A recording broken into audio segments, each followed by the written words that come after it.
All right, we are back. Peanut Gallery, take it away. And taking it away I shall. So we're going to talk, especially with Stephanie kind of stepping up into her an interim CEO role.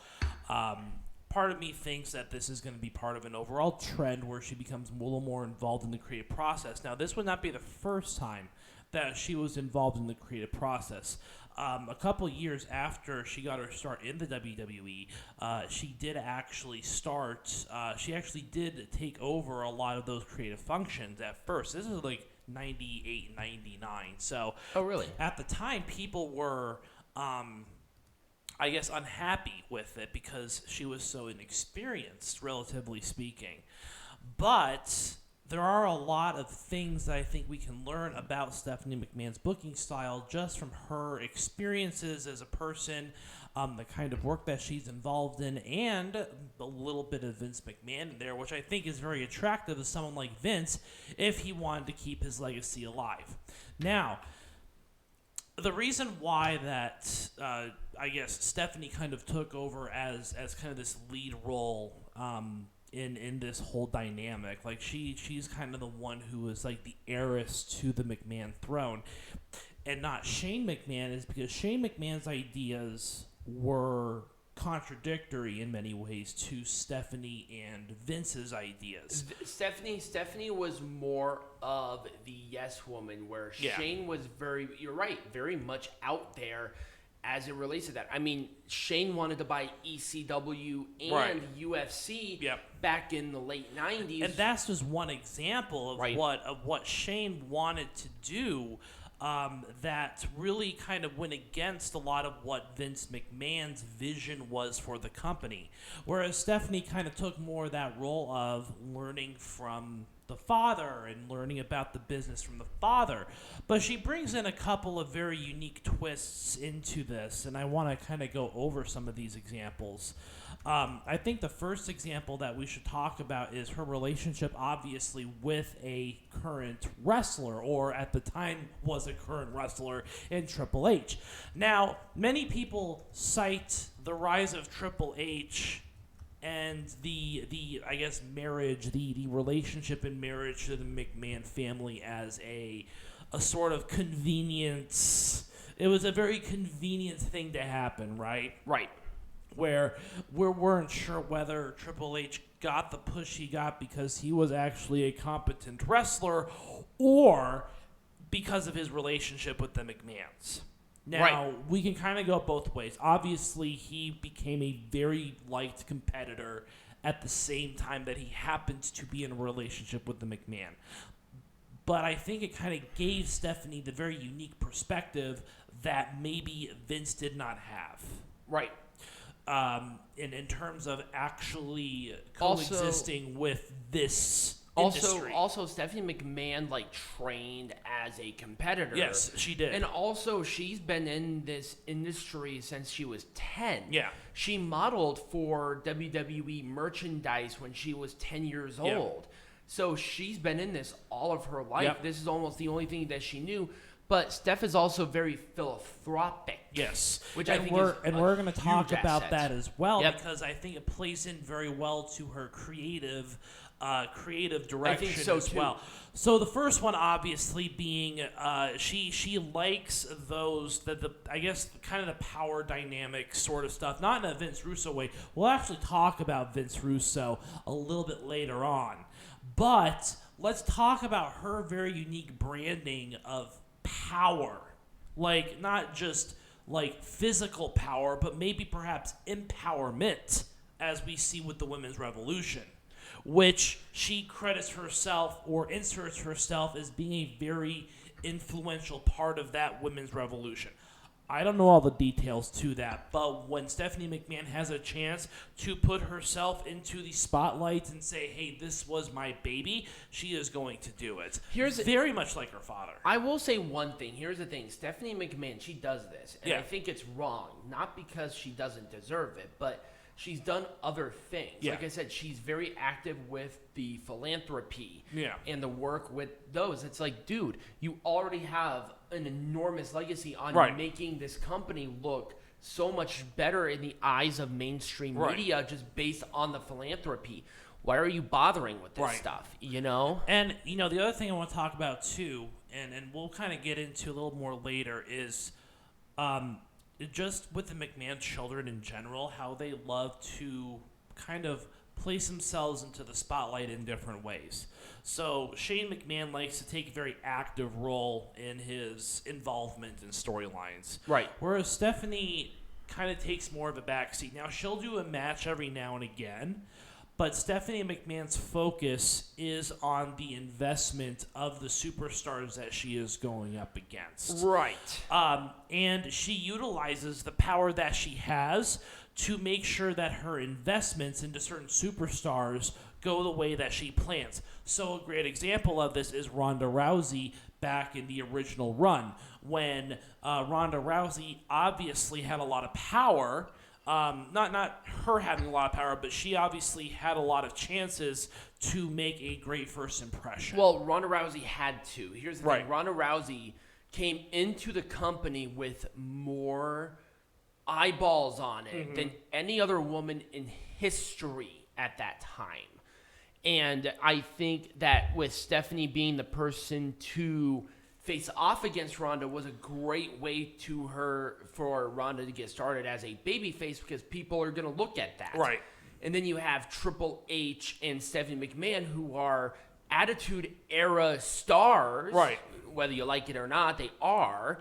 And then you have Kurt Angle, who, you know, is still that person there. The thing is that Stephanie was definitely the right person for Ronda to go up against because of the eyes on that product. Yep. You know, it wasn't just Stephanie. Or it wasn't just Ronda. She had the longer base rivalry with Brie Bella. Yep. She had the women's championship back in the Attitude Era. Stephanie always wrestled very conservatively. Yeah. And I think that was a good thing for certain stars to get over as major baby faces. And that's what makes her very similar to Vince in that way, is that she and Vince kind of make sure that the stars are elevated to a certain degree. Right. They do not put themselves They don't put themselves in that position. No, they don't put themselves over as much. They're like, oh, well, they get all the attention. But when they get in the ring, they almost always lose. Whereas Shane McMahon wants to win. Right. Exactly. So that's kind of some differences that I saw. It's weirdly selfless. Yeah, it is. And let's talk about a couple of other things as well, where she, again... philanthropy. Yeah, let's talk about the philanthropy bit, because I think this is what sets her apart from Vince, is that she very much has this public eye on her. So she maybe wouldn't be so focused on what is happening internally more than what external pressures are being placed on the company itself. Right. She'll always want to put on a great show. She'll always want to put on a good face. I think that any regime under Stephanie, where she is actually like the CEO of the company, I think would have a lot less of that kind of shady backstagey stuff, because of her intense focus on making sure that her brand that she is in control of is looks good. I think I hate saying this, but I think maybe even this hiatus might be a net positive for the company as a whole, despite Stephanie McMahon's ire towards certain individuals. Yes. One of them we'll talk about here in a second, but one of them that you didn't have a picture of, which I was surprised about, is Kevin Dunn. Yes. Who she does not like Kevin Dunn. No, they don't like each other. Oh, yeah. I mean, they do not like each other, where Kevin Dunn, who's been, Vince's right-hand man for so long, and now since Vince is gone, what's going to happen there? Right. It's just something that you got to think about, because that can literally go one or two ways. And let's talk about some other people that she doesn't like either, like Vince Russo, for example. People don't... She was actually instrumental in not bringing Vince Russo back. Vince McMahon was about to hire Vince Vince Russo in 1999 or 2000, right before WCW kind of went under, and Stephanie McMahon stepped in and said, "You are not hiring this man back." Really? Mm-hmm. I didn't even know that. So that's just one of many examples. She knows what she likes, and she likes what she likes, and she dislikes what she dislikes. No, here's the thing. I do not think Stephanie McMahon is thinking of herself as it relates to this. No, I think she's thinking about the reputation of the company. Right, and Vince Russo is a powder keg Yes. of just controversy beyond controversy. Yep. And I think that it is a net positive that WWE actually did bring her in as the interim, Yes. albeit interim. I know that may not be positive, but who else can you put in that position right now? Nick Khan. Love to see Tony Khan. I might lose my mind if that happened. I think we went a little bit beyond the booking style of Stephanie, but I think my point at the end, all of that is booking. Yeah. Is Stephanie McMahon really thinks of the bottom line when she is in a match? Unless there's a bunch of screwy things like with Brie Bella when Nikki Bella betrayed her, right? It's never like a super clean finish. It's always a very selfless act. She understands her reputation, and she uses that to elevate others, at least within the ring. Yeah. Outside of the ring, she's not as controversial as her dad. Right. She uses her reputation to elevate those around her. Now she's not of appeal or anything like right. that. Now she is no saint, but I think that she does not have as much of a grindy, windy, I screw these people sort of reputation, you know, that her father has built, or that Shane has built. And I think a lot of people see Stephanie through rose-colored glasses because of the work that she does outside of WWE. She's very much more so of big picture instead of trying to get mainstream publicity through signing people for certain matches. She thinks of it as, let's build a good reputation with good works outside of WWE. Right. Like, I know people don't like this, but Susan G. Coleman, for instance, the biggest cancer research, whatever. The reputation be gone, they still have their reputation. And WWE does do a lot of good stuff. They do a lot of good stuff with Make-A-Wish. They do a lot of good stuff with the Special Olympics. She thinks of that kind of stuff, which I think WWE really fucking needs right now. Oh, yes, they do. So I think that she's a good person to put into this position now, just to build some goodwill while the investigation is ongoing. But should this become permanent, I think it's going to be very interesting to see how she incorporates something like this into the greater creative direction of WWE. Right, and not just that, but corporally of WWE. Right, Let's see what they do. Outside of the ring. Just we'll see what happens if that indeed becomes the case. When we come back, what are we talking about? So, for Wrestling Lesson, we're going to be talking about the AAA Latin American Champion. Despite it being around for so little, there's a lot going on, so stay tuned for that. All right.